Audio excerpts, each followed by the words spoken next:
call this meeting of the Cromwell Board of Education to order at 7:06 p.m. Apologies on my tardiness. Alessandra, would you please do roll call?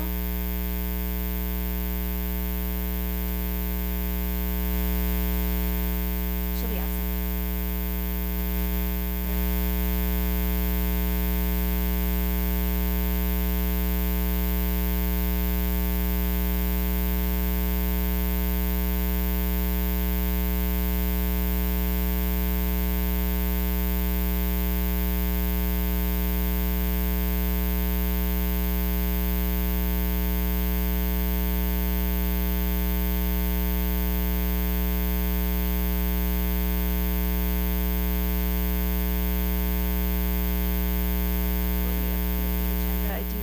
Some deletions to account for. So items A, B, and C under new business will all be omitted. So item A was future problem solvers discussion, and we're going to hope to have that sometime in September or October. Item B was the social work department update, and that will be at our June meeting. And item C, which was the discussion and possible action of the Devereaux Student Strength Assessment. That will be also at our June meeting. So we're omitting A, B, and C, and we'll just begin with item D. Also, new business item H, just a correction. The amount, let's see, item H, the approval of the request from the Board of Ed to transfer money from the Board of Ed capital non-reoccurring funds into a new project. The amount listed was $72,000, but it's actually $66,000. So just that correction. I think that's everything. Did I miss anything? No, I think we have it. Okay, with all of those, is there a motion to approve the agenda as amended? So moved. Thank you, Alan. Is there a second? Jen, all in favor? Opposed?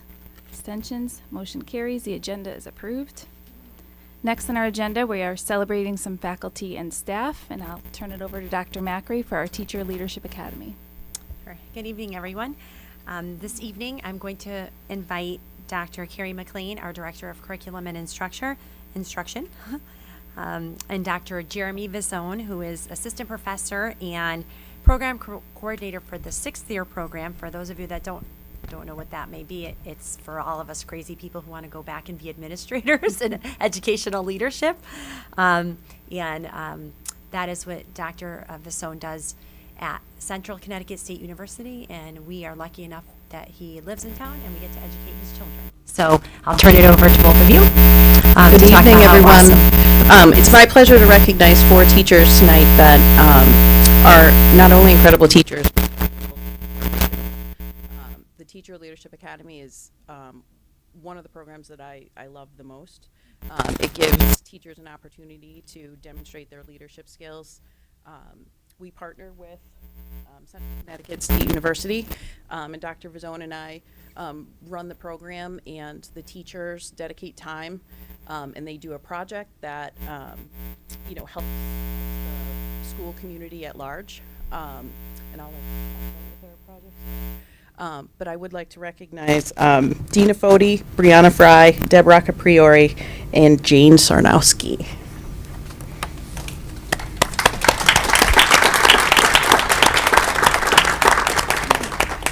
Thanks so much, Dr. Mclean. Thank you very much, Dr. I appreciate the time that we have to speak to you tonight. We'll try to be brief. We know you have lots of important things to talk about. But as Dr. Macri said, my name is Jeremy Vizone. I work at Central Connecticut State University, where, as Dr. Macri said, I work to prepare educational leaders. However, one of the most exciting parts of my role is that I get to work here in the Cromwell Public Schools with some awesome teachers who, as Dr. Mclean said, are giving up extra time to do projects of interest and of value to our children here in Cromwell. So I have some certificates here that we want to present to them, and there's only 3 of them here tonight, so I think it would be fine if we clap for each one of them individually as they come up. First of all, Brianna Frye.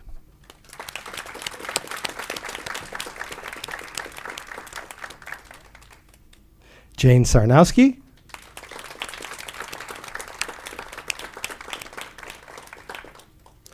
And Dina Foti.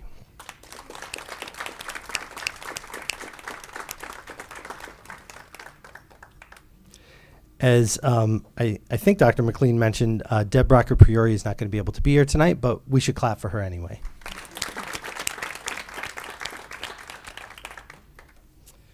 At this time, a couple of our folks are going to tell you about their projects that they've been working on. So I'm going to turn it over to Brianna Frye first.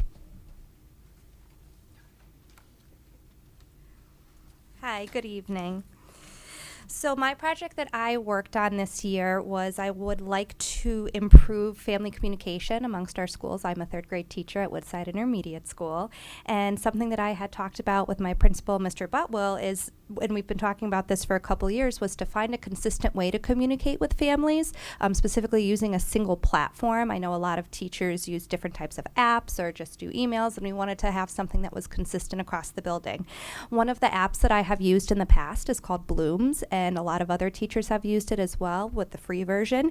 And we were able to gather funding from Mr. Butwell as well as central office to purchase the full version of it, which gave a lot of advantages to our school as well.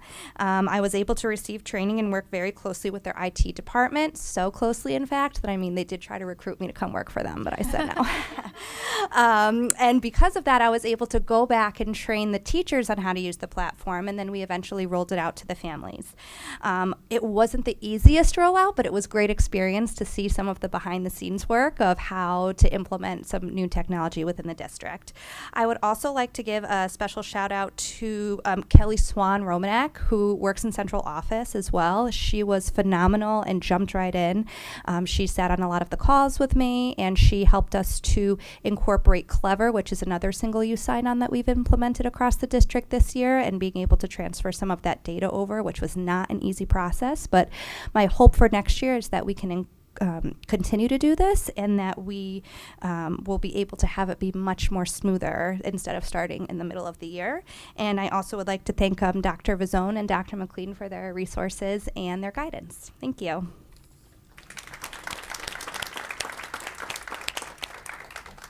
Thanks, Brianna. I'm a former principal before I was in the role that I'm in now, and I'll tell you the idea of having teachers using one platform to communicate consistently across the school is like mind-blowing. So great job, Brianna, and I am enjoying, as a WISP parent, enjoying those Blooms updates. Next up, we have Jane Sarnowski, who's going to talk about their project at the middle school. Because I'm so good at sharing, I'm going to have Dina start. Hi there. So I'm a little shorter. So, all right. So what kind of going on what Brianna said. So our theme is consistency and having one platform.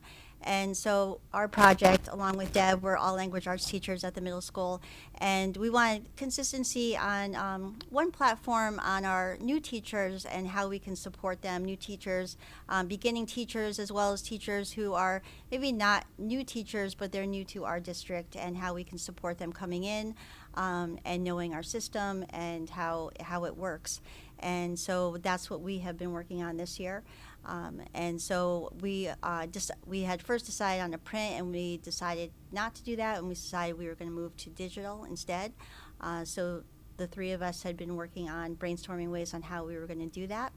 And so we wanted to do that because we have a lot of great protocols in place.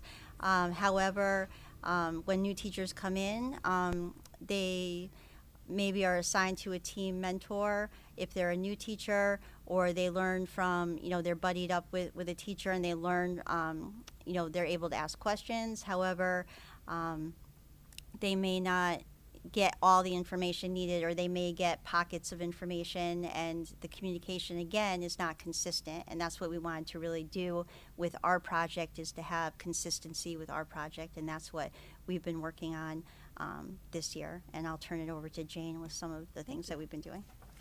So the bottom line is COVID has kind of changed the world for everyone, and that includes teachers. And so what we realized is we had an influx that we didn't expect, and those teachers were prepared for teaching, but they weren't prepared for each particular school. So we started at the middle school, and we kind of took an inventory of teachers that were new to teaching and teachers that were new to Cromwell Middle School. And we figured out through a survey what they needed, what they were missing, what could we kind of fill in as gaps. And we designed a survey to kind of get that information to try to help them. And so we held some meetings, and we kind of designed a protocol that we would meet in with them regularly and meet their needs as they came up, because you don't really know what you know until you realize you don't know it. So we kind of went from there, and we're hoping to expand it district-wide. We've done surveys throughout the year to kind of figure out the direction that we're going in, and we've realized that some of the protocols we have in place are great, and there's some needs that need to be met. We do have mentor teachers for the team program, but there aren't protocols in place, particularly from grade level to grade level. So the great thing about our project is we have a 6th, 7th, and 8th grade point teacher. So we each had our own perspective, and we were able to kind of put something together. Like Dina was mentioning, that we have, we're going to be putting a digital version together so that it's kind of a living document that can kind of adjust over the years, and we hope that it will be something that we can use over time to meet those needs. So thank you. Thank you, everyone. Thank you. Thanks so much, Jane and Dina. I didn't realize Dina was speaking, so I'm sorry I didn't introduce you. Surprise! But once again, I just wanted to have you all appreciate the dedication of the teachers that we have here in Cromwell. We should be really proud of them. And again, as a former principal, new teachers can never get enough support. So this is a great project, and hopefully it will expand to the other grades.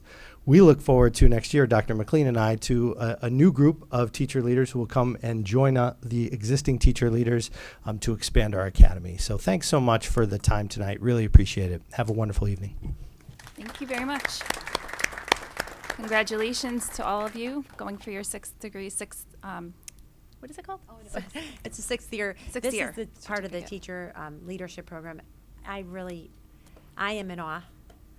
Tommy said he can't hear me, which is very unusual. I am in awe by the dedication of the teachers in this district, especially Brianna and Jane and Dina and Deb. Their names come up all the time, constantly. But we have so many teachers who are so devoted and so dedicated to the work that we do. And we can't do it alone. We have an administrator by our name, but it takes everyone to do it. There are so many programs that we think we're doing a decent job at, but the teachers know, because they're in it every single day. So to be able to step up, take a risk, and say, hey, we could do better at this, and we have some ideas of how we can do that, is something that is so admirable, and I am just so proud of all of you, and I feel really lucky to work with not just the teachers who participated in this, but all of our teachers. We have amazing people educating our children. So thank you. And last week was Teacher Appreciation Week, so what a tribute. You can't really you can't do enough during Teacher Appreciation Week. They probably all gained 10 pounds. It's nice not being in a school because we often get fed very well. So thank you to all of you. I appreciate everything you do for our kids, and those projects are awesome. Thanks. Any comments from the board members about that? Okay. Moving on to celebrating our students, we have the CABE Student Leadership Award. Would you like to introduce that for us as well? Sure. I am very happy to invite Mr. Kuckle and Mrs. Cocciola up, although I really want to do this myself because I really am so excited that I know a lot of these kids, and I'm so excited that they got this award, but I will pass the honor over to their principals.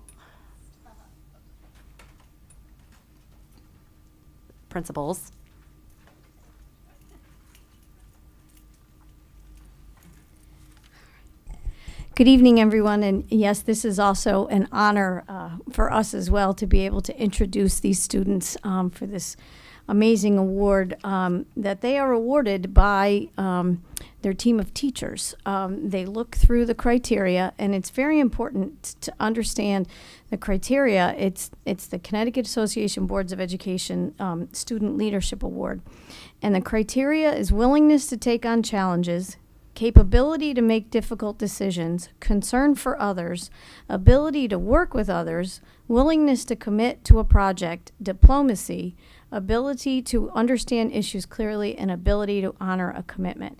Those are quite hefty criteria to meet, and I'm very proud to introduce our two middle school students that were given this award this year.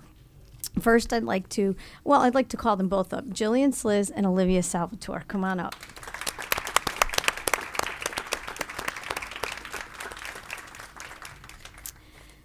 So for Jillian, as her teachers got together to sing her praises and why she was given this award. So Jillian, come on over here, honey. Kind, responsible, committed to learning, Jillian leads by example in the classroom and throughout our school. Her calm demeanor, patience, and perseverance allow her to lead her classmates to productive discussion during group activities. Jillian's not only a leader in the classroom, but outside of the classroom as well. She's a member of Company and Tempo, where she participates in many productions. She serves as a Board of Education rep, attending meetings each month and providing updates on clubs, sports, and academic achievements. Additionally, she's a member of the CMS Student Council and helps to organize and execute fundraising activities to benefit the Cromwell community. Jillian's a natural leader as she consistently sets an example of considerate and caring behavior among her peers. So congratulations, Jillian. Excellent. That's yours too. And now I'm honored to introduce Olivia Salvatore. And her teachers said, each day Olivia comes to Cromwell Middle School. She models and exemplifies each of the CABE leadership skills. She never shies away from a challenge or a chance to lead. Whether she's learning a brand new concept, struggling with an existing one, or simply trying to wrangle her peers to stay on task during group work, she steadfastly pushes on in pursuit of her goals. Because of her innate sense of caring and her natural diplomacy skills, Olivia is able to work and collaborate with all her peers, regardless of the myriad personalities, mindsets, and cultures. Day in and day out, Olivia's growth mindset, her high academic motivation, and the consistent let's do this demeanor with students, teachers, and administration easily makes her a qualified recipient for the CABE Award. So I'm honored to give this to Olivia Salvatore. Congratulations. Proud of you guys. Congratulations to you both. Did you want to do a photo op, anyone? The parents are here or anything? If you want, I'll grab it after. Okay, Andrew sounds gets good. All right. Good evening. So it is my honor to present the CABE Student Leadership Awards for Cromwell High School to seniors Krista Pereira and Jasmine Hampton. At this time, I would like to call both CHS seniors up to the podium.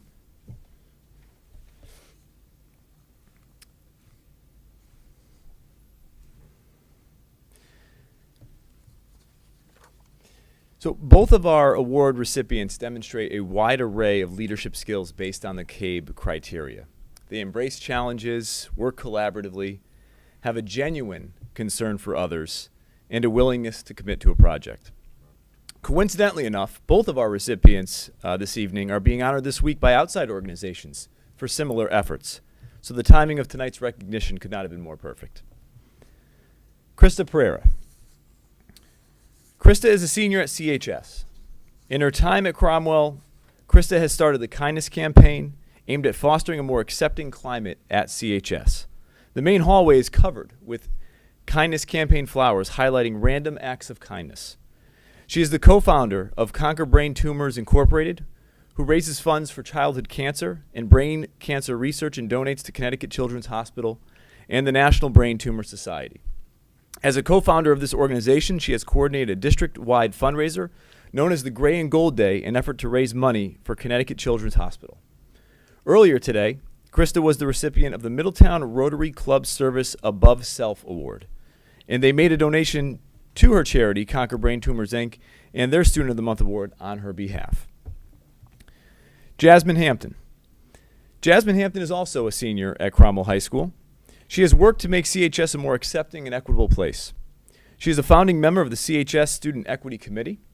As a member of their executive board, she has dedicated countless hours to our Collaborative Conversations initiative, which focuses on storytelling and our intersectionality.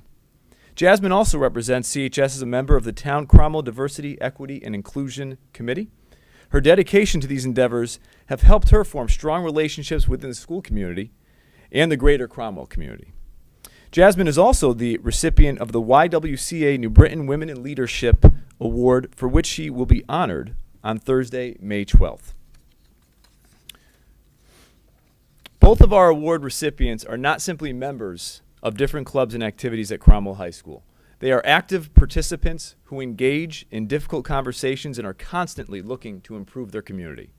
I am incredibly proud of these two students. They have raised the bar and represented Cromwell with great pride. Congratulations to CHS seniors Krista Pereira and Jasmine Hampton.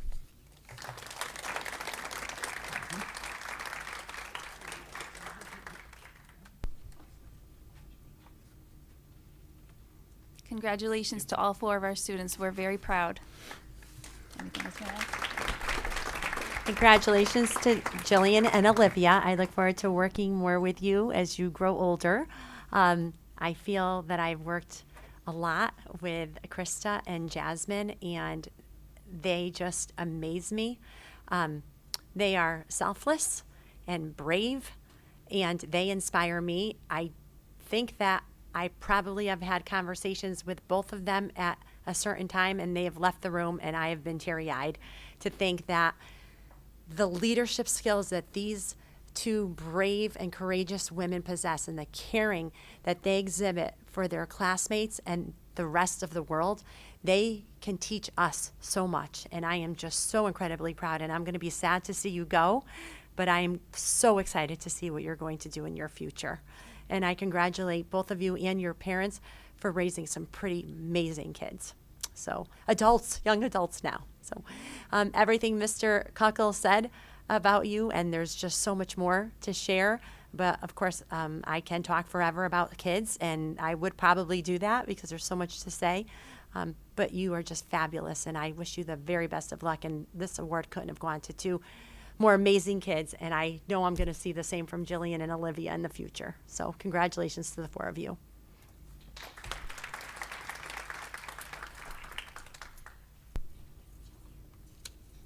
Okay, next on our agenda is correspondence, and I do have one piece of correspondence that came in. It was written to Lisa, and it is from Scott Brown.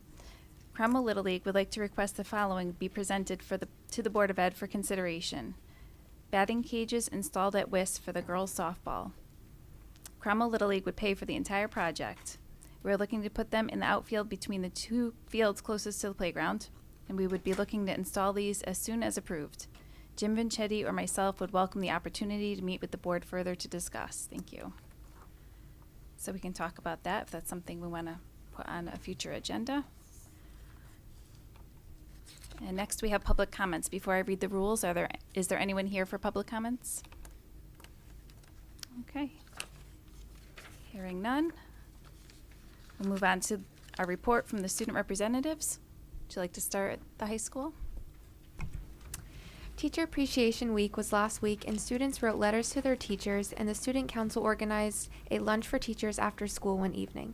Mary Tobias was selected as the Cromwell High School Staff Person of the Year for 2022. Mary runs the Work Experience program at Cromwell High School and has been a valuable member for the CHS staff. The assessment windows for seniors and students grades 9, 10, 11 are different this year. Seniors are graduating Friday, June 10th, therefore they will complete their assessments prior to graduation day. Students in grade 9, 10, 11 will begin Thursday, June 9th and end on Thursday, June 16th. The Spanish department is taking the students to the food trucks in New Haven to educate students more on Spanish culture and to learn how to order food in Spanish. The students can't wait. The junior class is also ready and excited for the Newport trip to the Breakers Mansion in Rhode Island May 18th to continue on their learning upon the Gilded Age. Prom for seniors and juniors is on May 21st, just around the corner. Yesterday, the girls lacrosse team had a game against North Branford. Unfortunately, they lost 9-17 but played an excellent game. They will play Haddam Killingworth on Thursday. Today, the boys lacrosse team played against Vinyl. They will also play Haddam Killingworth on Thursday. Today, both the girls and boys tennis teams had matches. The boys team played against Rocky Hill and the girls team played against Valley. The boys team lost, though they fought a well match, and the girls won 4-3. Both teams will play Westbrook on Friday. Today, the girls softball team played against Bolton. Tomorrow, they will play Windsor. The boys baseball team played North Branford on Friday, which was also their senior night. They had a great game but lost 7-6. Tomorrow, they will play Hale Ray. The boys golf team played Hale Ray on Friday. They will play Haddam Killingworth Thursday. The boys and girls track team had a meet today against Haddam Killingworth and Hale Ray. On Friday, they will attend the Running Rams Invitational. Okay, thank you both. Any questions? Okay, we'll move on to the middle school then. Who wants to start? Jillian? Love Wednesday will be held at CMS on May 17th. May 17th is the International Day Against Homophobia, Transphobia, and Biphobia. The hope is for the school community to promote acceptance and come together. Students and staff are encouraged to wear rainbow-colored clothes on this day to show their support. You may also bring in money to donate to Cromwell's LGBTQ committee. The Cromwell Middle School's Future Teachers Club began meeting in March. This special club has grown to 25 members and is facilitated by Dr. Bosworth. The Future Teachers Club affords the opportunity for students to explore teaching as a career. Meetings have been filled with engaging guest speakers, crafting lesson plans, reflective writing activities, and creating Google Classrooms. The Future Teachers are looking forward to finishing off the school year by reading to elementary children in June.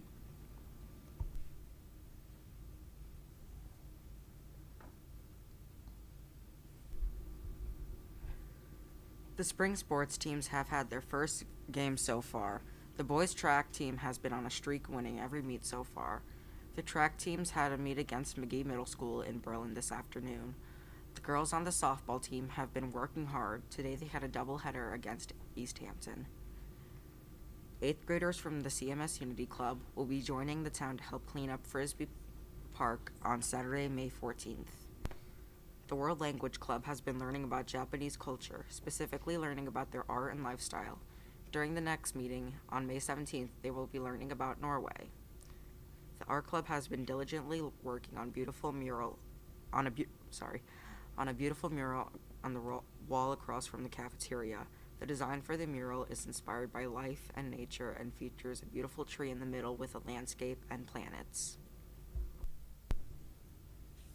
Okay, thank you both. Does anyone have questions? Catherine, do you have a question? I do have a question. Jillian, what was the first line that you read that you said about, is it called the Love Wins? Is that what it was? And that's on May 17th? Yeah. Okay, thank you. Okay, we will move on to reports of liaisons from the Town Council and Board of Finance. I don't believe we have anyone here from Town Council, but we do have Gail Ritchie. Would you like to come up and give a report? No? Okay. All right. Then we'll move on to the superintendent's updates. Did I forget something? Oh, I'm sorry. I missed the citizens' comments because I had to take her to the bathroom. Is there any way that I can come to the podium? Sure. Okay. I'm sorry. I just need to read the rules, though. Just one Yep. moment.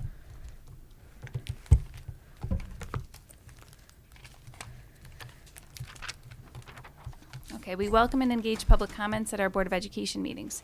To make sure that our meetings are conducted respectfully while encouraging public participation, following are the rules for public comment, the public comment portion of our meetings. Thank you for your cooperation and participation. Individuals are welcome to address the Board of Education for up to 3 minutes each during the public comment portions of the meeting, but board members will not generally engage in dialogue. The Board of Education chair may, at his or her discretion, extend the time for public comments. Speakers must come to the podium and share your name and address. To facilitate efficient sharing of your comments, we encourage you to share any comments you may have about instruction, discipline, or learning materials first with your student's teacher, then principal, and followed by the superintendent before bringing the comments to the Board of Education. However, if you do not believe your comments have been addressed appropriately, or if you believe they should be shared with the Board of Education for any other reason, please feel free to do so. All comments must not include personal attacks, and comments cannot be discourteous, threatening, vulgar, or otherwise inappropriate.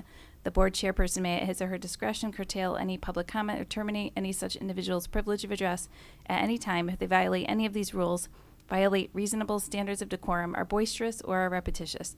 The Board of Education reserves the right to limit public comments to particular comments. With that being said, if you'd like to begin with your name and address. Hi, my name is Sherry McGuire. I reside at 76 Washington Road.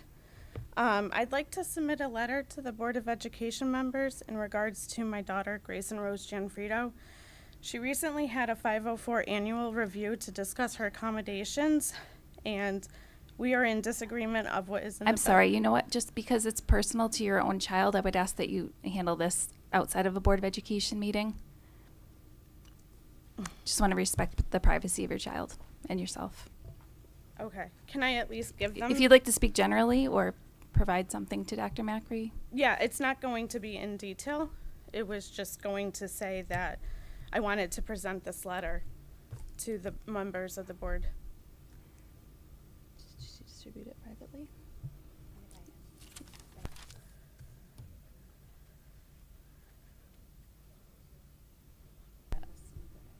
Okay, well, if you have a meeting scheduled, then maybe you can start with Dr. Macri, and then at that point, if you want to distribute something to us after the fact, I think that would be more appropriate. I'm very disappointed. I'll email them the letters. Thank you.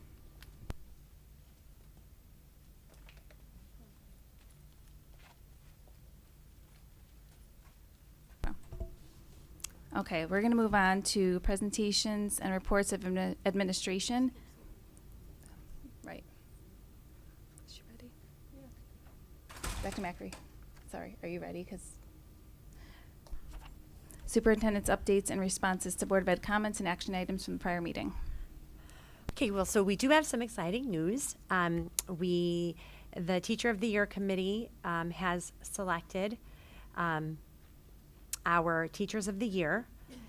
At Edna C. Stevens, it was Mr. Christian Plord, who is our school psychologist. At Woodside, Nicole Sylvain.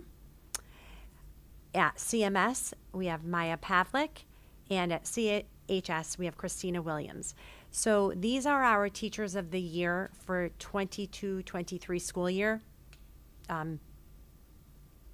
Last year's Teacher of the Year, for those of you that remember, was Mr. Delia. So those of you that are new members, I'll just explain the process to you. It's a really exciting process where we get to go into classrooms, and this year we actually got to go into classrooms and really observe instead of having to observe a taped lesson like we had to last year. And then we have observations that are completed, interviews with the teachers. This was really difficult. It's always an extremely difficult year to pick your Teacher of the Year for the district. But I am proud to announce that the Teacher of the Year for Cromwell Public Schools for next year was selected, and it's Miss Maya Pavlik at Cromwell Middle School. So her passion for education is one thing, but her passion for children and students and saving the world, right? I see you both shaking your head, is just unbelievable. And it was an agreement for the committee that she would be our Teacher of the Year. So the next phase is most districts, I would say, in Connecticut, not all, there are a few who do not participate, have a Teacher of the Year represent them in Hartford at the Bushnell, which is this evening. And every superintendent attends with their Teacher of the Year, which was why I was most likely not going to be able to come this evening. However, the Teacher of the Year from last year decided not to attend, which was fine, and that's why I'm here. However, every Teacher of the Year is represented by their superintendent, and it's a very big deal. They are recognized by the commissioner, the governor, and other politicians, usually by the education committee representative. It's just a wonderful evening for everyone to come together and recognize the incredible work that all of our teachers do. Also, they have the chance to participate in, I want to say, it's really just to apply to be Teacher of the Year for Connecticut. And then one Teacher of the Year is selected for the state of Connecticut, and then the Teacher of the Year for Connecticut speaks to everyone at this event that's going on this evening. But we don't have anyone this evening, which is why I'm here. But we will next year. Hopefully, Ms. Pavlik will join us. I did attend before COVID with Ms. Dooley, and it was an amazing event to just see all of the teachers and the superintendents and all of the people who support education in Connecticut really rally around our teachers because they are pretty amazing people. So congratulations to all of our Teachers of the Year. And Maya Pavlik is besides herself. We will honor her and all of the teachers in September. And Miss Pavlik, all of the teachers get to speak to their staff for the beginning of the school year. And then Mrs. Pavlik represents the district at convocation and speaks on behalf of the district. So we do a lot of wonderful things for them. They're on our Facebook page. They're on our district page. They have had the they get a fancy parking spot. And we just really appreciate everything they do. So congratulations to all of them. Our next quick update, there's so many things going on in the spring, as you know. We have students that are being, right now, are taking Smarter Balanced and the SATs. So we wish them the best of luck. Be patient with your children at home if they get a little cranky. They are being tested, and it is a high-pressure test, unfortunately. We also have our Dear Graduation. You received that invitation on May 20th. I know you may not be available at 2 p.m., but it is an exciting event for the 5th graders at WIS.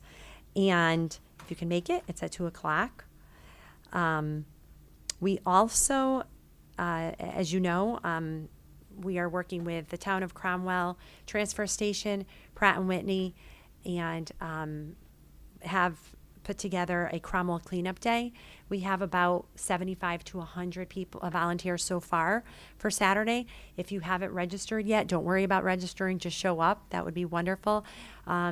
We are having a small ceremony in the morning to honor Mike Camilleri. Mike was a stand-up guy, as all of you know.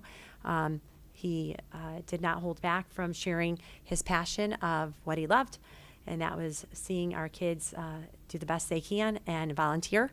And so this is something that we are giving back as a community to honor him, and his family will be present. So if you haven't signed up yet, or if you know people who said, oh, I didn't sign up, but it's too late, it's okay. Just show up at 8 o'clock at Frisbee Park, and you will be put on a team. But Pratt & Whitney has donated T-shirts, and they have teams coming as well. And the transfer station, Tony Salvatore Jr., there'll be breakfast and lunch provided because so many incredible people have donated throughout the town of Cromwell. And our last day of school is June 16th. The calendar has been updated. It's been put in all of the newsletters. And we are well on our way in preparing all of the activities for our students, and are so happy that they are getting to participate in them. However, I do have our wonderful nurse, Jillian Hansen, here to provide a COVID update. We do have 84 positive cases, and I'm just going to have her be part of this update so that we don't have to continuously put it on our agenda. Good evening, everyone. I'm unfortunately not here with the greatest news that we are seeing an uptick in the cases in the school system. So the numbers are, there's 85 because I got a phone call on my right here. So we have 25 students at ECS and 3 staff members. We have 8 students at WIS and 5 staff members.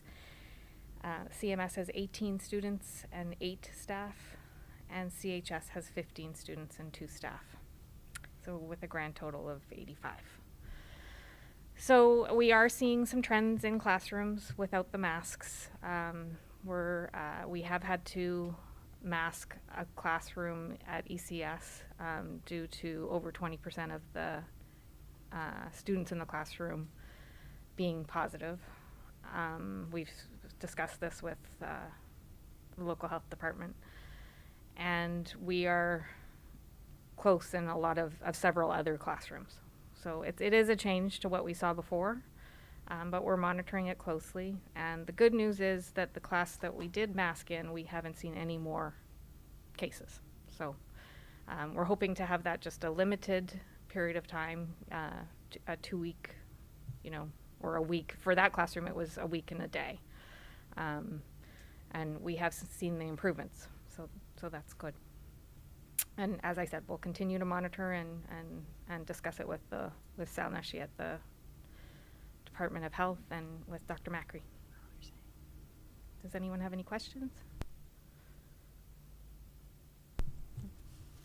No questions? Okay. Thank you. right, any questions for Dr. Macri either on her report? Okay. All right, then we'll move on to presentations and reports of administration. We have the 2021-2022 budget update, reference A in your packets.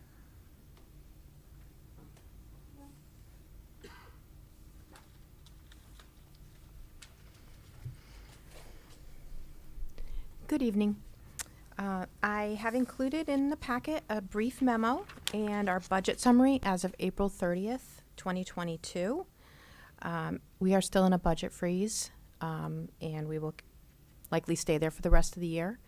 We're currently approving health, safety, and maintenance and repairs that cannot be put off until July 1st.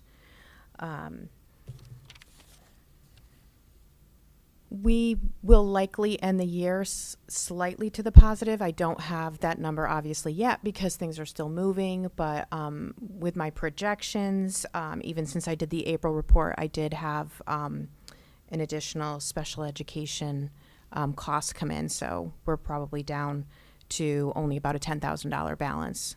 So we're hoping to close out some purchase orders of maybe things that we can not purchase this year to help us manage any other expenses that come up. So we're just holding strong, and I'm really analyzing the numbers for all of us on a daily basis. And I'd be happy to answer any questions if anyone has any specific questions that I could address. Does anyone have any? Matt? You looked like you had one. I'm sure you're shocked. What kinds of things were we planning on spending money on that we're not going to now? Just, are we talking consumables like paper goods and stuff like that we're yes, kind of cutting back on? We've cut back on any custodial supplies that we can do without, some instructional supplies that we can either share between buildings or just forego. So we're doing those sorts of things. So really, I mean, minimal impact to instruction and students. Yes, Okay. I try to. I'm just making sure. Yeah, definitely. We if someone comes with a request that's not health or safety, but they're like, I really need this for XYZ, Dr. Macri and I will have a discussion about it, and we weigh it and decide, do we need to do this now? Can we wait? Can we not? Should we not consider it at all? So it is definitely a case-by-case basis, but A good example right now is, Ms. Maher's here and Mr. Kuckel. We need basketball uniforms desperately, and we're trying to wait for July 1st money so that we can figure out what we'll exclude from next year's budget. The problem is that the lead time for them to come in is pretty long. So right now we are in discussion with Ms. Burke on what could we possibly pay for through open choice that covers that, so that we can put an order in for these uniforms, because they are ripped, they are shredded, they are no good, we have nowhere to go, and we need to order them as soon as possible. So that's just an example of stuff that we haven't ordered that we would have ordered, and it was like $5,000 worth of uniforms that we just put on hold because we didn't have the money. But if we put it on hold any longer, our kids really won't have uniforms to wear for next year. So that's something that we are looking at very closely. That's just one example of many. I'm sure. Any other questions? Catherine? So from the month ended, the budget summary ended March 31st to April 30th. There's about a $30,000 difference in our balance. Is that mainly attributed? I know it's like kind of filtered throughout in the budget summary, but I also know that sometimes things fall into different categories in the budget summary. So is there a main driver of that 30,000? special education. Thank you. Anyone else? Okay. Thank you, Anne. You're welcome. Okay, old business, we have none. New business, we have the Cromwell Middle School building project update, and tonight we have Rosanna Glynn, our building chairperson, would like to present an overview of where we are right now.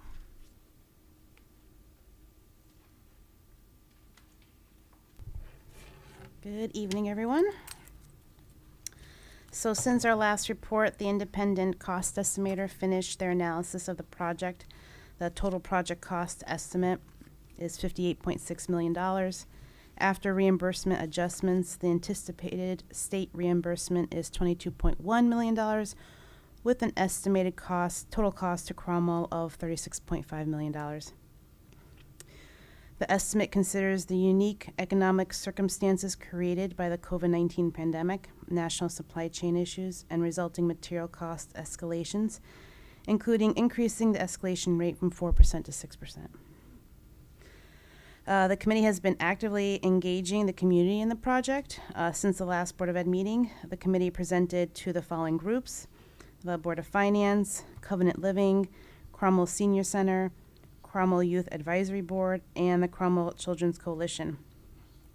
The committee also attended the following community events and distributed information about the project and answered questions.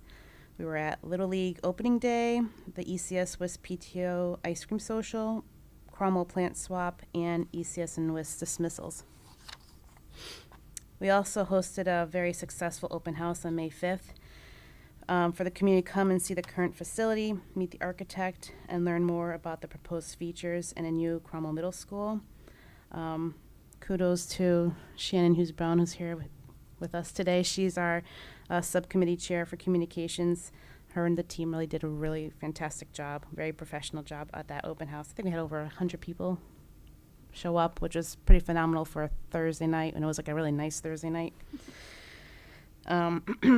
For next steps, the committee has worked diligently to accomplish its requirements to meet the June 30th state grant deadline.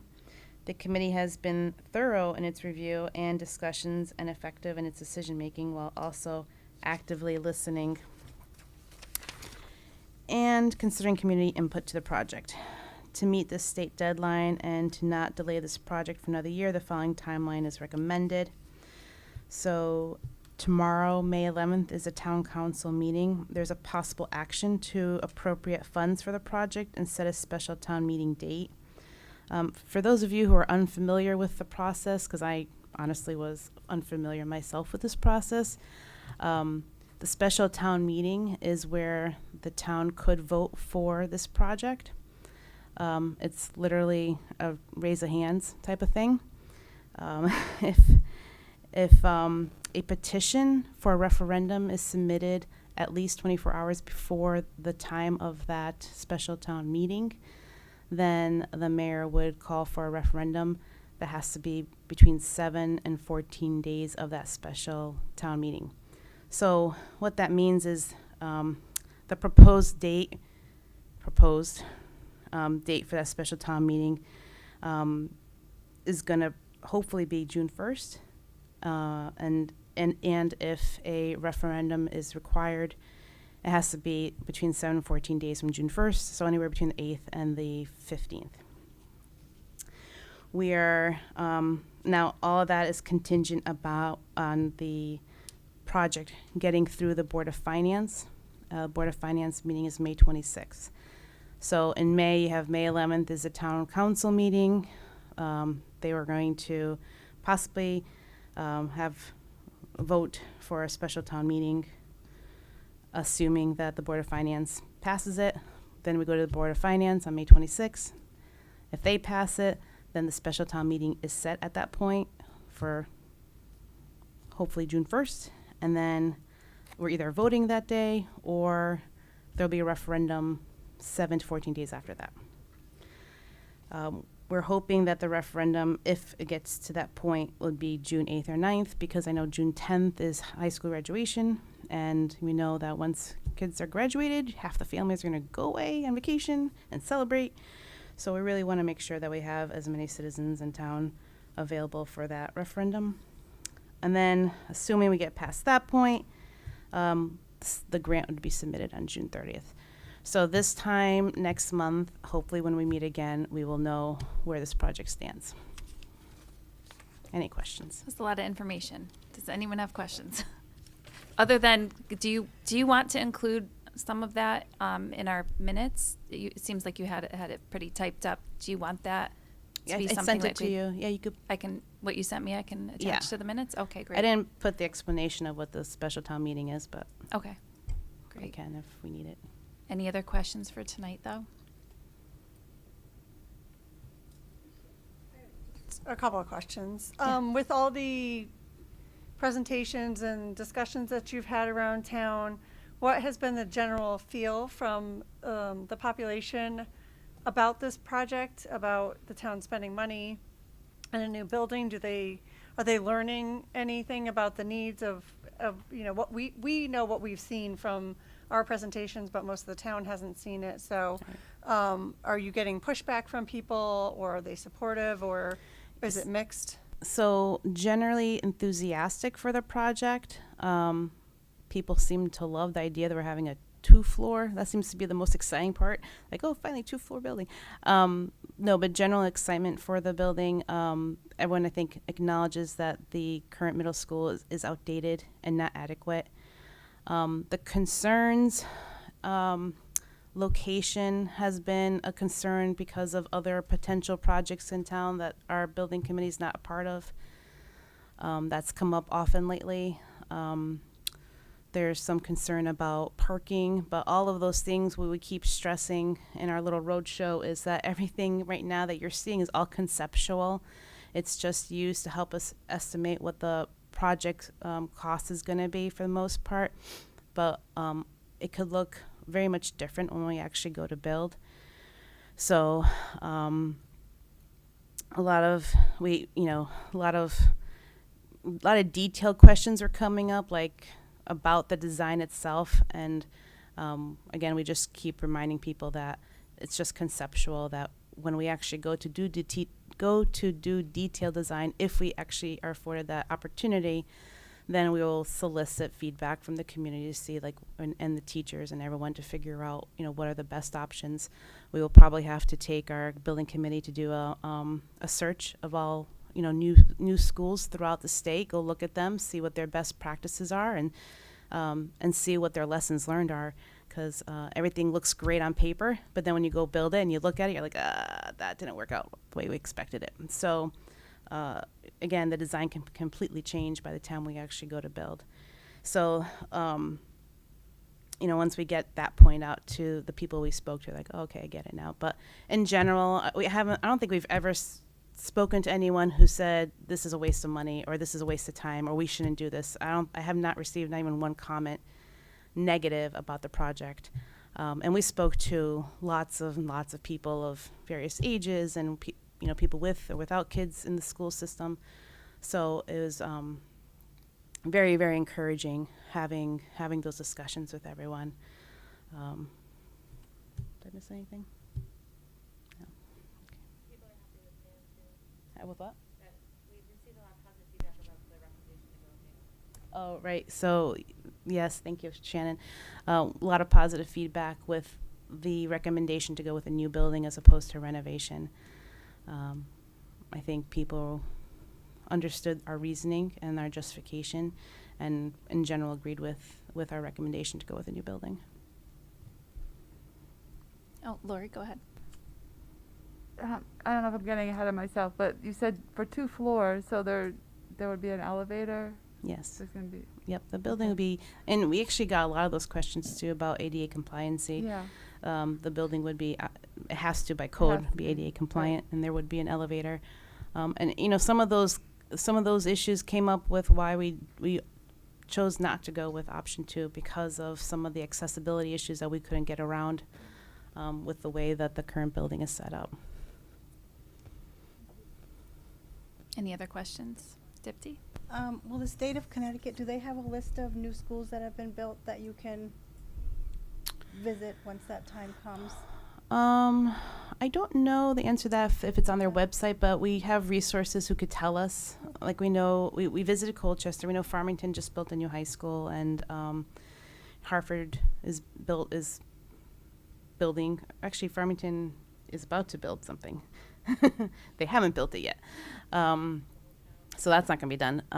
Middletown, just built Rocky Hill, just built a bunch of buildings, I think. So there's a bunch around that we can go visit. And again, it's not just looking at it like, oh, what can we do? It's more like, what was your expectation, and did your build meet the expectation? What would you have done differently? I'm, as a project engineer, I always look at risk. So I'm always looking at, I want to avoid the mistakes other towns have made, right? And so that would be an important perspective to have. Any other questions, Matt? Not a question really so much as, along with some of the other board members, I've attended a lot of the meetings for the building committee.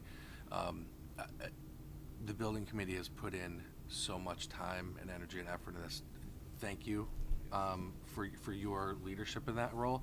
But thanks to the building committee as well. I mean, regardless of where this goes, going forward, you guys have put a lot of energy into this and a lot of passion. And I don't know how much people in town are aware of how much you put behind this. So honestly, just thank you for all of your efforts in this. It's been a massive undertaking so far, and there's more to do, even after it's hopefully approved. There's a lot more to do. A lot more to do. So just, understand that, when we're seeing these things happening, you have meetings that are ending after 10 p.m., after 10:30 p.m. on a regular basis. It's really impressive how much passion you guys have for this. Thank you. Thank you for saying that. If you didn't, I was planning to, because I agree. Thank you for your expertise, your time, your community relations committee, and everything. Everything has been so professional. I went to the open house, and I was just in awe of the way it was set up, and you had teachers in all the areas giving descriptions, and I saw areas of the building I'd never seen before, and it is way worse than I even imagined. So if you ever had any doubts, take a tour of the middle school.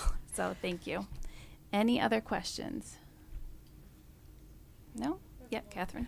Did we have other members of other, Board of Finance members go look, or town council members? Because those are important players in our group. So did they come to Open house? Yeah.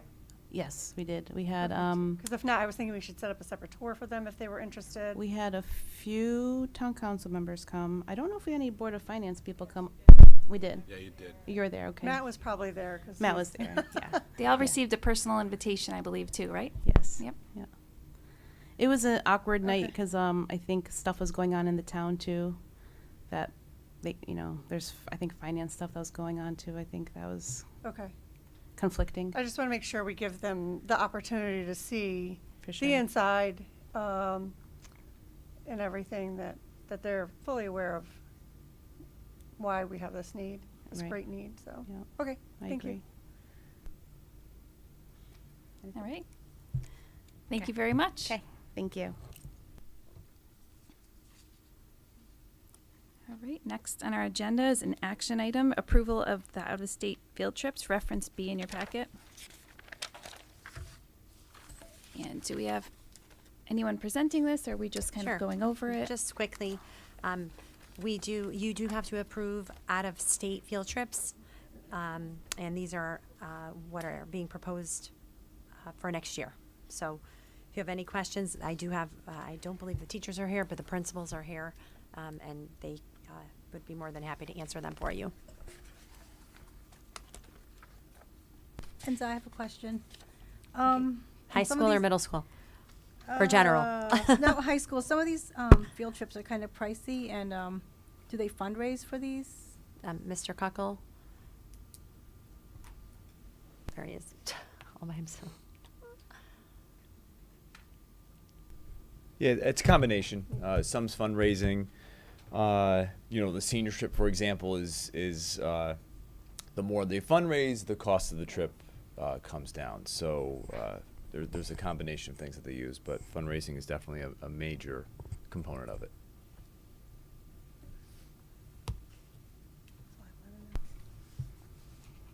Any other questions? Follow-ups, Dipti? No? Okay. I just have a comment. It's nice to see our list expanding again, and to I see agree. some awesome out-of-state field trips, DC, Philadelphia, Orlando. It's just really nice to see it back on the schedule. It's it's our pre-COVID really field trip list, which is nice. Yeah. It was. The one thing I will say, just to make sure everybody's aware, the band trip to Orlando was typically one we would piggyback with April break, but the calendar this year, April break leads into Good Friday and Easter. So we planned it. It's off of April break, but it goes over into a weekend as well. So there was no avoiding, that circumstance this year. So just a note to make note of.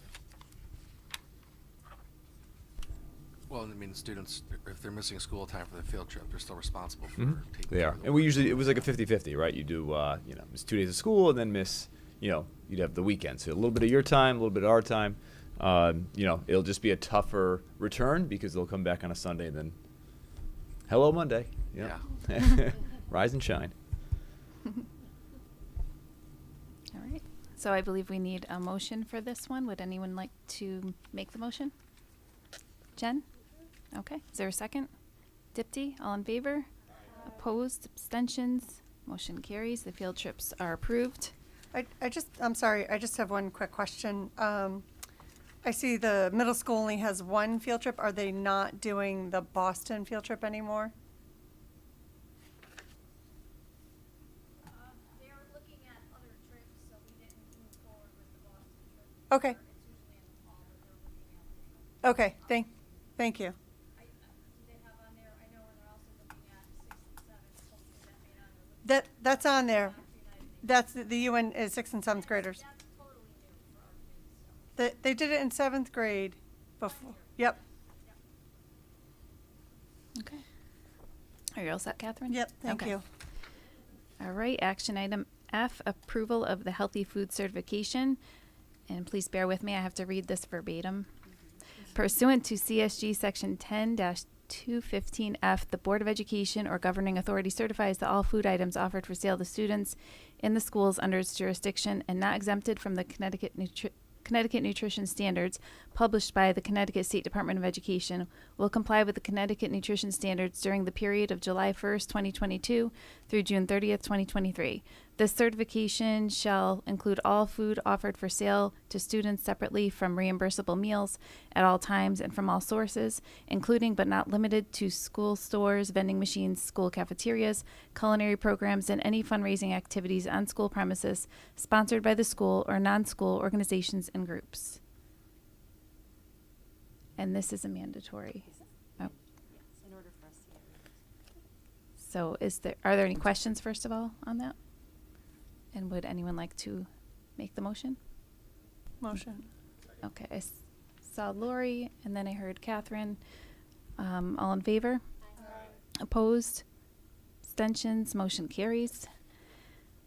And then item G, another action item, another mandatory policy, required vote for food exemptions for Board of Ed's opting to implement the healthy food certification. The Board of Education or governing authority will allow the sale to students of food items that do not meet the Connecticut nutrition standards, provided that the following conditions are met. The sale is in connection with an event occurring after the end of the regular school day or on the weekend. 2, the sale is at the location of the event. And 3, the food items are not sold from a vending machine or school store. An event is an occurrence that involves more than just a regularly scheduled practice, meeting, or an extracurricular activity. For example, soccer games, school plays, and interscholastic debates are events, but soccer practices, play rehearsals, and debate team meetings are not. The regular school day is the period from midnight before to 30 minutes after the end of the official school day. Location means where the event is being held and must be the same place as the food sales. Is there a motion to approve this policy? Do you have a question? Sure. I'm just assuming it's okay for us to do this, like legally? Like, yeah, we can legally. In order Okay. to do it legally, we have to do this. Yeah, okay. Okay. Did you have a question, Lori? Is this a new? Ann, do you want to come up and speak to this? I just don't remember doing this before. I don't remember either. I'm happy to come back here. I remember approving the healthy food certification, but not with all of this that's- language. Yeah, right. Oh, so I have actually, oh my goodness. I have the letter from the division director from School Health, Nutrition, Family Services, and Adult Education.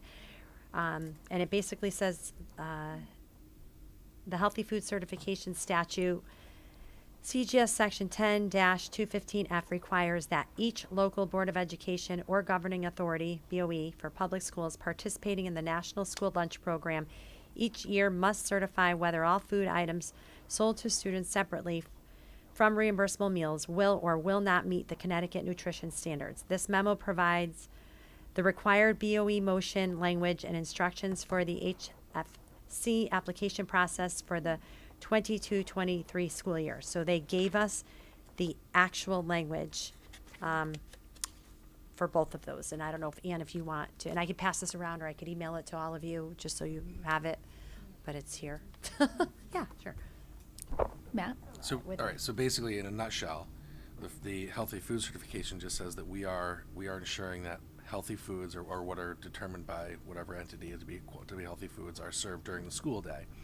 This is an exemption from that to allow the sale of maybe unhealthy foods outside of the school day. For example, if we have a play or some kind of dramatic performance, we can sell candy bars, and we're not putting ourselves in a problematic area given the healthy food standards. Right? That's I really what we're understand that. doing in a nutshell. Yep. Okay. Thank you for summarizing all that. I'm trying to get it clear in my head because there's a lot of legalese in here, and I'm trying to make sure I understand what it's actually saying. So I would motion to approve. Did Lori get her question answered Oh, I'm first, sorry. though? That's So okay. So this is just for this coming school year, then we probably would have to do this if the State Department of Ed tells us we need to, we'll have to do this every single year, right? Yes. Okay. They could change it. Right. I haven't even read every single solitary thing. For all I know, it could have been changed already through this legislative session for next year, but yes. Okay, thanks. Any other questions? No? Okay. Is there a motion to approve? Okay, Matt, second. Dipti, all in favor? Opposed, abstentions, motion carries. It is approved. Item H, we have update and possible action, approval of the request from the Board of Ed to transfer $66,000 from the Board of Ed capital non-referring funds into a new project for the Cromwell High School culinary kitchen. We did talk about this in facilities, but Ms. Burke, if you'd like to come on up and give a quick explanation, that'd be great. Hello again. So, for many of the members who were here, and I can't exactly remember the timing of it, we had a rooftop unit at the high school that went down. So we have some money in our capital non-recurring account that we are allowed to transfer up to 1% of our budget each year. We don't get close to 1%, but last year we put in $1,700. The year before was $4,700. So we asked previously to take the money from that account to pay for the rooftop unit. We needed to get that done. Kerma, after much deliberation and many requests, decided to give us the money to cover that repair. So the money came back to us in a check, and it was given to the town because once the year ends and we put the money into the non-recurring account, the town then takes control of that money, cuts the purchase orders, but the Board of Ed has to say we want the money to go into a project called X, and that one was the project called Rooftop Unit. The money was received by the town, put back into that account, which is great because we need it for the culinary kitchen at CHS. Last week or the week before, the project for the construction phase of the culinary kitchen was rebid. We got 6 companies to bid. We're going to ask for permission from the town to award the lowest bidder the contract to do the construction work.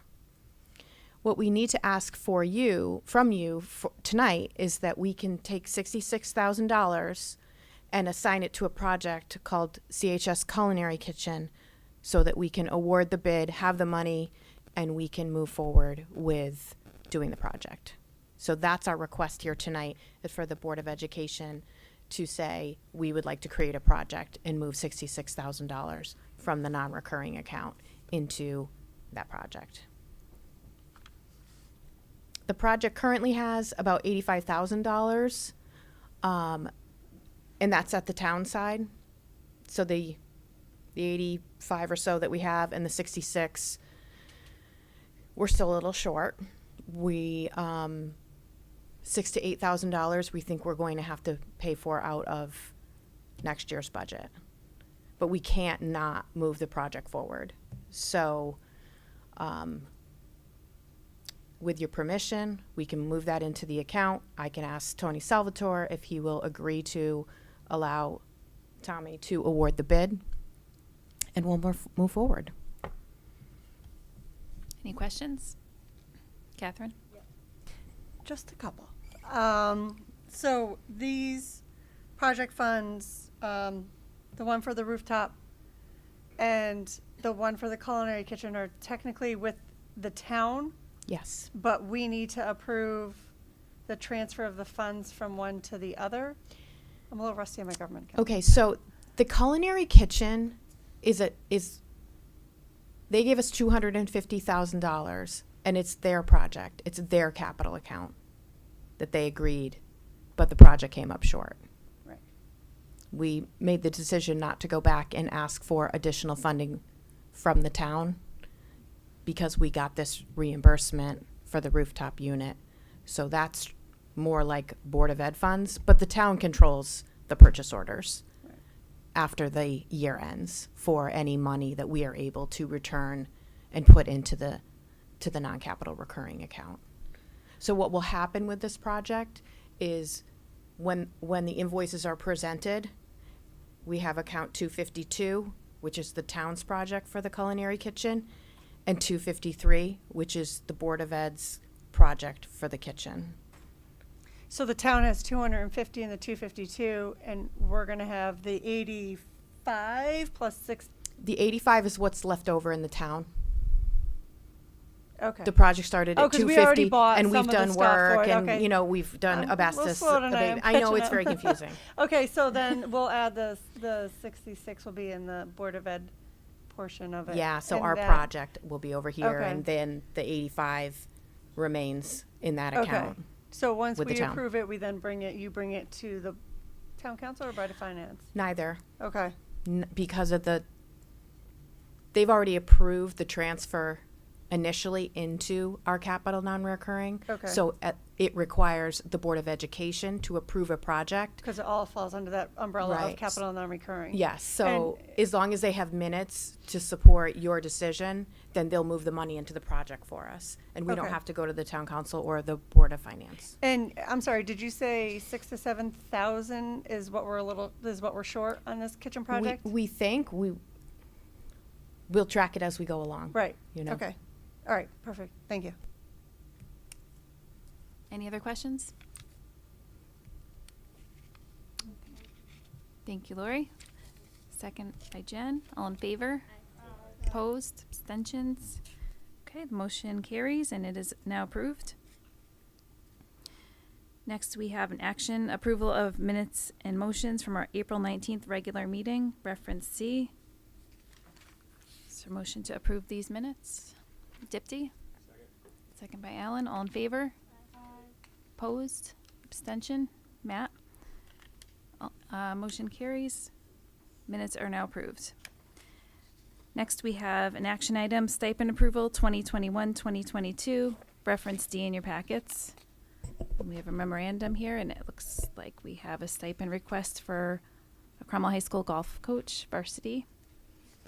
Anything you want to add, Dr. Macri? Okay. It's part of our stipend. We need a coach, and we found one. Great. Does anyone want to make the motion? Thank you, Jen. Is there a second? Kelly, did you have a question? I don't know if we know, but when we put out for our stipend projects like a golf coach or any other type of stipend paid, do we first go to within district and then post outside, or does it get posted all at the same time? Mr. Morrow will gladly come up and explain the process. It's a little different here than we're used to, but we're getting used to it. Sorry for all my questions. I'm extending our meeting a lot, but I. That's okay. If you want to repeat your question again. So my question is, when we have these stipend positions that are opened, Do we post them internally first and then externally, or is it just all posted at one shot? So across we the board? follow these stipends are all in the teacher's contract, so we follow the teacher's collective bargaining agreement, and which basically states that they have to be posted 10 days. And teacher's contract do have first rights to the position. Thank you. You're welcome. Any other questions? Okay, we had a first and a, do you have a question? Oh, okay. First and a second, all in favor? Opposed, abstentions? Stipend is approved. And then we have informational item K, human resource personnel activity, reference E. Any questions on that?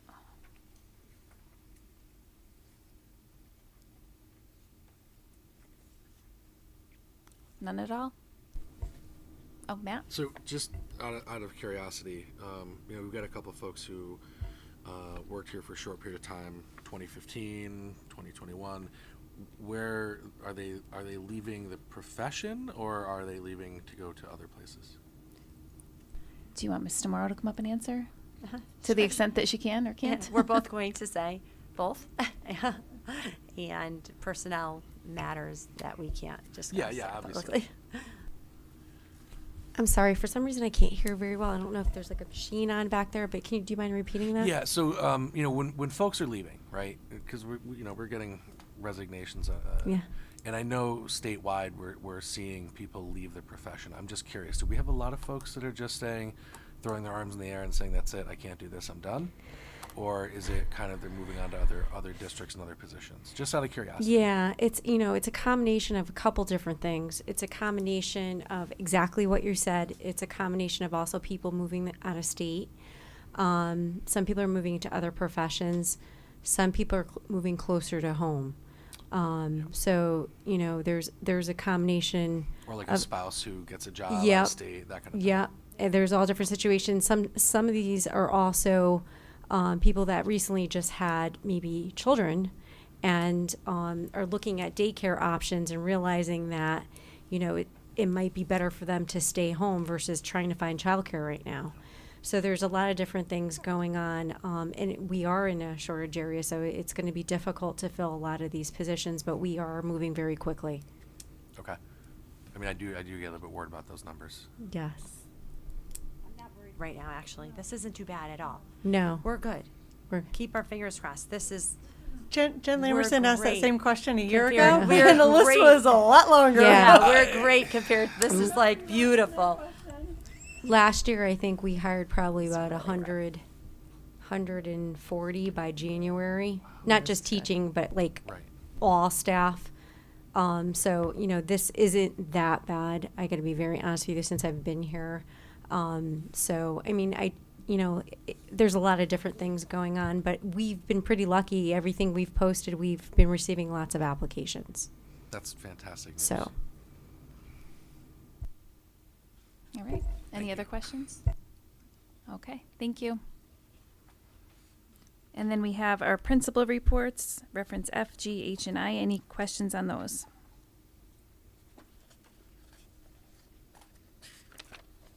None? Okay. So we'll move on to our policy section. For our second read, we have item A, second read and possible approval, business, non-instructional operations, school activity funds, policy 3453 from CABE, reference J. Any questions on that policy?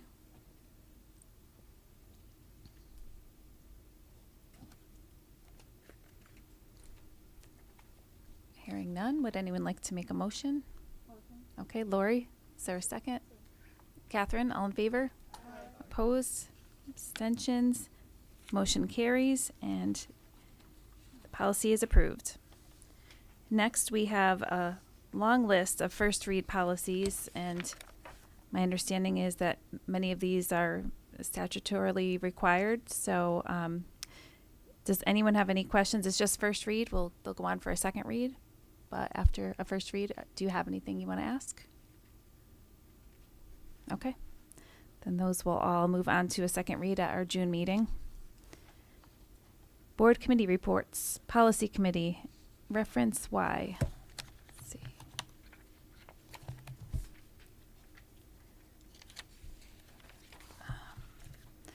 those are the minutes. I'm not sure why they're on as a reference, but is there an update from the policy committee that they want to share? No. Okay. And then we just had our facilities and technology committee meeting tonight, which basically we just talked about a lot of basically not a plan, but a lot of things that we need to look into over the next few years, and we'll probably have a lot more discussion about that at our June meeting. So that's all for right now, unless you have anything to add, Dr. Macri. No, just bringing forward some capital improvements that need to, just making sure that I'm keeping you in the loop of everything that needs to be addressed, and more importantly, things that we may not know that need to be addressed because it's not you cannot see it, and looking into some legislation that came out last year, but I heard this legislative session it may have been retracted as far as addressing the needs in schools in Connecticut because the school buildings are so old. So I'll keep you updated on that, but I just want to make sure that I let you know we're Tommy LaTwinsick, Kelly Maher, myself, the administration believes we are in some dire need to make some improvements. So we'll let you know as we talk about that in facilities. You can really make a decision as to what you feel and how you want to prioritize that list. Okay. Topics for future agendas and possible action to approve additional topics. Does anyone have anything? Dipti. Going back to the letter that was Scott Brown adding those batting cages Right. to the future topics. Is there interest in discussing that or having him attend a future meeting? I think at least, Yeah. hear what they have to propose. It's softball field, right? Yeah. And was It it dugouts pertains or to the batting softball field, but cages? it's batting cages. Batting cages at the where softball fields. Gotcha. All right. that are In my at- head, it was dugouts, but When I first read it, I read dugouts as well. It's funny, Okay. but no, they're batting cages. Is that something that should go through policy, or I'm sorry, facilities first? Or can it just be put I on, think considering they want to do it sooner than later, we might want to put it right on our straight board of ed? Right. Okay. Lori? Does it need to go through us for them to move forward? So It's- we really need to hear the presentation then. Right. So we need to add it. yeah, I would say we want to. It was Scott Brown and Jim. And Jim Vincetti. So, I mean, do we want to invite them to present to the board what they're proposing? We can do that. Hmm. Yeah. We'll work with Lisa on that and get a date. Okay. I'll follow up. Anything else? Catherine? I know that we did a lot of discussion and voted and talked about different options for when we eliminated our class ranks, starting with our current freshmen, but we talked about other options, and I'm wondering, and Mr. Cockle might have some input. I don't know if he's, they're here. Sorry, I couldn't see you. We talked about recognizing students that have a 4.0 or higher GPA. I didn't know if we were starting with our current class or not. There are a lot of students, there could be potentially a number of students that have 4.0 that aren't the 1 through 10, which is what we wanted to eliminate. Are we planning to do that starting this year or before our GPA class rank elimination comes through? We actually, when we looked in the old board minutes, I believe it was top 10% is what we settled on versus the 4.0. And we would start that this year at the award ceremony. So the top 10%, which would be obviously more, about 13 kids, 14 kids. Versus we didn't in the old board in the minutes it wasn't established how we would exactly do it. We were looking at like the 4.0 and acknowledging that maybe at graduation in terms of in the program, cum laude, summa cum laude, things like that. But in terms of the actual award ceremony, we did agree on the 10%. But we can take a look back at that just to make sure we're all on the same page. Yeah, I'm sorry. Yeah. I know there was a lot of back and forth. There so was. For some reason, I thought it was. We looked at it a few times. I can look at it again just to double Yeah. check. It actually, and believe it or not, like the top 10% typically is most of those with a 4.0 or higher. But Yeah, I just feel if someone's graduating with a 4.0 and they get zero recognition, it's Yeah. like, you gotta Yeah. be kidding me. Yeah. So, you know, hopefully we did agree to something a little Something bit. to that effect. But even Yeah. we could still, there's nothing stopping us from Okay. still acknowledging the 4.0 or higher. Okay. Yeah, I would Okay. agree. All right, thank you. Yep. All right. So we'll just go around if anyone has any comments or updates or announcements. We'll start with Matt this time. Anything? Okay. Alan? Jen? Lori, anything? Dr. Macri, are you all set? Okay. Catherine? Kelly? I just wanted to say that it was great to see that our kids got to go on field trips so far. I was lucky enough to be able to go to the 3rd grade field trip to Hammonasset to see at Meg's Point.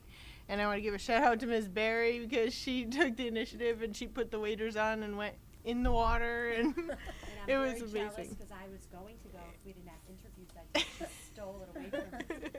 But it was a great experience to get to go. She was great. I saw pictures too. It was awesome. I honestly, it's so awesome to see our kids go, and that gives you an indication of we have staff out. We were not canceling that trip. Our administrators jumped right up and got on the and I saw pictures of Miss Barry and Hammonasset with the waders on, and I was extremely jealous because I missed that field trip. But whatever it takes to get them out there and doing the things that they haven't been able to do is what we want to happen. So thank you for acknowledging that. It's not always easy because we still do have a lot of staff out. All right. Dipti? Yeah, I would like to encourage everyone, again, who's listening to attend the May 11th and the May 26th town meetings to support the proposed middle school. Good point. Thank you. Thanks. And I just want to thank all of the staff. It was Teacher and Staff Appreciation Week, and also the PTOs and everyone that donated, parents, and I'm sure you all received a lot of food and gifts and everything else that you all deserve. So thank you very much. And with that, we'll adjourn at 8:32 p.m. So I heard I don't need a motion, so I kind of switched from doing that, but correct me if I'm wrong. I think